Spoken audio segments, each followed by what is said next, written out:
అందరికీ నమస్కారం అండి. ఈరోజు వీడియోలో 2024వ సంవత్సరంలో మనకి ఫిబ్రవరి 14వ తేదీన బుధవారం రోజున వసంత పంచమి పండుగ అయితే మనం జరుపుకుంటామండి.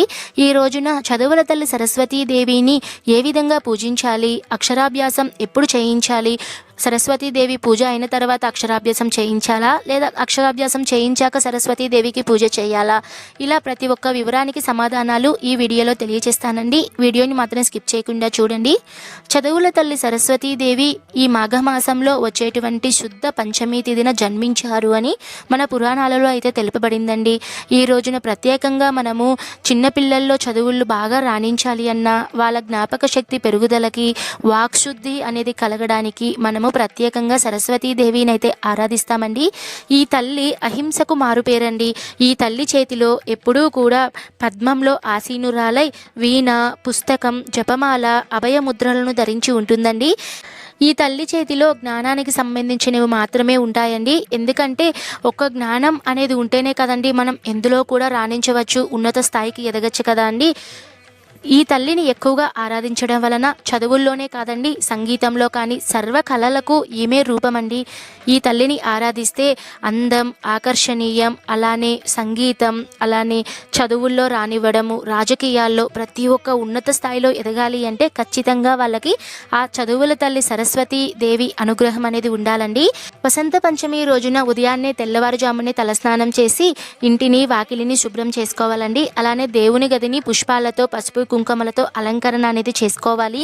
మీరు సరస్వతీదేవికి పూజ అనేది సపరేట్గా పీఠం పెట్టుకొని కూడా మీరు పూజ చేసుకోవచ్చండి. లేదు అంటే మీ పూజా రూమ్లోనే మీరు అమ్మవారి ఫోటో ఉంటే పెట్టుకొని పూజ చేసుకోవచ్చు.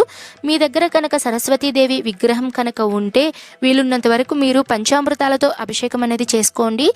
అభిషేకం అంతా అయిన తర్వాత ఆ తల్లికి తెల్లని వస్త్రాలతో మీరు అమ్మవారికి వస్త్ర అలంకరణ అనేది చేసుకోండి. మీ దగ్గర విగ్రహం ఏమీ లేదు అనుకున్నప్పుడు సరస్వతీదేవి ఫోటో కనుక ఉంటే మీరు ఫోటోకి పూజ అనేది చేసుకోవచ్చండి. ఈ రోజున ప్రత్యేకంగా చిన్నపిల్లల చేత పూజలు అనేటివి చేపించాలండి. ఎందుకంటే ఆ తల్లి అనుగ్రహం అనేది చిన్నపిల్లల్లో కనుక ఉంటే వాళ్ళ చదువుల్లో బాగా రాణిస్తారండి. అలానే జ్ఞాపక శక్తి, వాక్శుద్ధి అనేది బాగా ఉంటుంది వాళ్ళకి. అందుకని ఈ రోజున ప్రత్యేకంగా చిన్నపిల్లల చేత పూజలు అనేటివి చేపిస్తారండి. మరి చిన్నపిల్లలు కదా అండి, వాళ్ళకి శ్లోకాలు, మంత్రాలు ఇవన్నీ వాళ్ళకి తెలియవు కదా, మనం చెప్పినా కూడా వాళ్ళకి పలకడానికి కష్టంగా ఉంటుంది కదా. మరి వాళ్ళ చేత పూజ ఎలా చేయించాలి అంటే మీరు మంత్రాలను చదువుతూ, మీరు సరస్వతీదేవి యొక్క మంత్రాలను చదువుతూ వాళ్ళని మనసులో కానివ్వండి, వాళ్ళని ఓం సరస్వతీ దేవ్యై నమః ఈ మంత్రాన్ని ఒక్కటి వాళ్ళు పఠించినా చాలండి. లేదు అంటే ఓం అని మనసులో అనుకున్నా కూడా సరిపోతుంది. మీరు మంత్రాలన్నీ చెప్పుకుంటూ ఉంటే మీ పిల్లల చేత పుష్పాలతో కానివ్వండి, అక్షింతలతో కానివ్వండి ఈ రోజున పూజ అనేది చేపించడానికి ప్రయత్నించండి. ఈ రోజున ప్రత్యేకంగా పూజలో మీ ఇంట్లో కనుక చిన్నపిల్లలు ఉంటే వాళ్ళ పుస్తకాలు ఏవైనా సరే తీసుకొని మీరు కూడా ఏదైనా సరే చదువుకుంటున్న వాళ్ళు, మీ ఇంట్లో పెద్ద పిల్లలు ఉన్నా సరే, ఎవరైనా సరే పుస్తకాలే కాదండి, ఏదైనా సరే కళారంగానికి సంబంధించి ఎవరైనా సరే సంగీతంలో ఉన్నవాళ్ళు, వీణ ఇలా అన్నిట్లో ఉన్నవాళ్ళు కూడా ఆ వస్తువులను కూడా మీరు పూజలో అయితే పెట్టుకొని పసుపు కుంకుమ అనేది పెట్టుకొని పూజ అనేది చేసుకోవచ్చండి. ఎందుకంటే ఇవన్నీ ఆ తల్లికి సంకేతాలు కాబట్టి ఆ తల్లి అనుగ్రహం అనేది కలగాలి అంటే ఖచ్చితంగా మీరు పుస్తకాలు, వీణ ఇలాంటివన్నీ మీరు పూజలో పెట్టుకోవాలండి.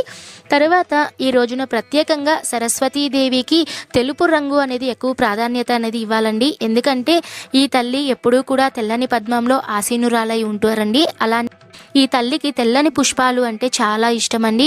ఈ తల్లికి ఈరోజు నివేదించవలసినటువంటి నైవేద్యం క్షీరాన్నం అండి. ఖచ్చితంగా తెల్లని పూలు పెట్టాలా అండి అంటే మీకు కనుక తెల్ల పూలు కానీ దొరికితే ఖచ్చితంగా మీరు తెల్లని పూలతో పూజ అనేది చేసుకోండి. ఒకవేళ మీకు ఈ పుష్పాలు అనేది దొరకలేదు అనుకున్నప్పుడు పసుపు రంగు పుష్పాలతో కూడా మీరు పూజ అనేది చేసుకోవచ్చండి. అందులో అయితే తప్పేం లేదు. నైవేద్యం విషయానికి వస్తే మీరు క్షీరాన్నం కనుక చేసుకోగలిగితే చేసుకుని అమ్మవారికి పెట్టండి. ఒకవేళ మీకు క్షీరాన్నం చేయడానికి అందుబాటులో లేదు అనుకున్నప్పుడు మీ శక్తి కొలది నైవేద్యాన్ని అయితే సమర్పించవచ్చండి. నేనైతే ఇక్కడ అమ్మవారికి ఇష్టమైనటువంటి కేసరిని అయితే నేను సమర్పించానండి. ఒకవేళ ఏదీ లేదు అనుకున్నప్పుడు అమ్మవారికి ఆవు పెరుగు కానివ్వండి లేదా ఆవు పాలను కూడా మీరు నైవేద్యంగా సమర్పించవచ్చు. పూజ అంతా అయిన తర్వాత ఖచ్చితంగా ఆ ప్రసాదాన్ని ముందుగా చిన్నపిల్లలకు పెట్టి తర్వాత ఇంట్లో ఉండేటువంటి పెద్దవాళ్ళకి ఆ నైవేద్యం అనేది పెట్టాలండి. ఏ పూజకైనా సరే మనం ముందుగా ఆదిదేవుడు గణపతిని పూజిస్తాం కాబట్టి మనం చేసేటువంటి పూజలో ఎటువంటి విఘ్నాలు కలగకుండా ఆ విఘ్న నివారకుడు గణపతిని అయితే పూజించాలండి. గణపతిని మనము షోడశోపచార మంత్రాలు తెలిస్తే పూజించవచ్చు. లేదు అనుకున్నప్పుడు గణపతి యొక్క నామాలు చెప్పుకొని పంచోపచార పూజలు అనేటివి మీరు చేసుకోవచ్చండి. అంటే గంధం, అక్షింతలు, పుష్పం, దీపం, ధూపం, నైవేద్యం గణపతికి ఇవన్నీ సమర్పించి చిన్న బెల్లం ముక్కనైనా సరే నైవేద్యంగా పెట్టండి. తర్వాత మీరు సరస్వతీదేవికి పూజ అనేది చేసుకోవాలండి. మీ కనుక సరస్వతీదేవి అష్టోత్తర శతనామావళి మంత్రాలు తెలిస్తే ఇప్పుడు మనకి గూగుల్స్లో కానివ్వండి లేదా మనం యూట్యూబ్లో పెట్టినా కూడా మనకి ఈజీగా ఆ తల్లి అష్టోత్తర నామాలు కానివ్వండి, ఆ తల్లికి సంబంధించినటువంటి అష్టకాలు, ప్రతి ఒక్క నామాలు అనేటివి మనకి ఇప్పుడు ఇంటర్నెట్లో ఎక్కువ దొరుకుతున్నాయండి. కుదిరితే మీరు ఈ రోజున ఆ మంత్రాలను పఠించడానికి ప్రయత్నించండి. ఏ మంత్రాలు లేవండి మాకు తెలియవు అనుకున్నప్పుడు నేను ఇప్పుడు మీకు డిస్ప్లేలో ఒక మంత్రాన్ని చూపిస్తాను. కుదిరితే మీరు ఖచ్చితంగా ఈ మంత్రాన్ని పఠించండి. ఐం మహా సరస్వత్యై నమః. నేను మళ్ళీ ఒకసారి చదువుతున్నానండి. నేను మళ్ళీ ఒకసారి చెప్తున్నాను. ఐం మహా సరస్వత్యై నమః.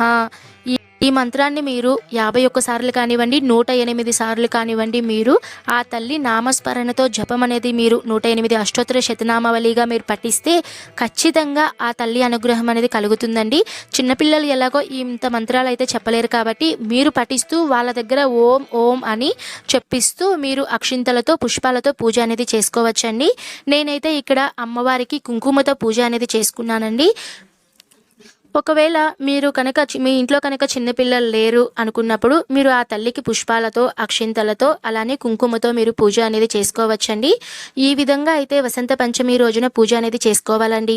పూజ అంతా అయిన తర్వాత మీరు మంగళహారతి ఇస్తారు కదా అండి, ఆ మంగళహారతికి ఇచ్చే ముందు ఆ అమ్మవారి ముందు మీరు మీ ఇంట్లో కనుక చిన్నపిల్లలు ఉంటే వీలున్నంత వరకు మీరు ఇంట్లోనే అంతా అయిన తర్వాత మీరు మంగళహారతి ఇస్తారు కదా అండి, ఆ మంగళహారతికి ఇచ్చే ముందు ఆ అమ్మవారి ముందు మీరు మీ ఇంట్లో కనుక చిన్నపిల్లలు ఉంటే వీలున్నంత వరకు మీరు ఇంట్లోనే అక్షరాభ్యాసాన్ని చేయించడానికి ప్రయత్నించండి. ఒక కొత్త పలకని తీసుకొని బలపం తీసుకొని ఓం నమః శివాయ అని ఆ పలక మీద రాపిచ్చి వాళ్ళ చేత్తో మీరు దిద్దించండి. ఒకవేళ మీరు ఇంట్లో కనుక అక్షరాభ్యాసం చేయించలేదు అనుకున్నప్పుడు మీరు ఏదైనా సరే క్షేత్రానికి వెళ్ళి లేదా సరస్వతీదేవి ఆలయాలకు వెళ్ళి మీరు అక్షరాభ్యాసం అనేది కూడా చేయించవచ్చండి. ఇదండి ఈ వీడియోలో సరస్వతీదేవికి వసంత పంచమి రోజున పూజ ఎలా చేయాలో చాలా తేలికైన పద్ధతిలో నేను తెలియజేశానండి. మీకు ఇంకా ఎవరికైనా ఈ వీడియో మీద సందేహాలుంటే మీరు కామెంట్ చేయండి. ప్రతి ఒక్కరికి రిప్లై అనేది ఇస్తాను. సర్వే జన సుఖినో భవంతు. స్వస్తి.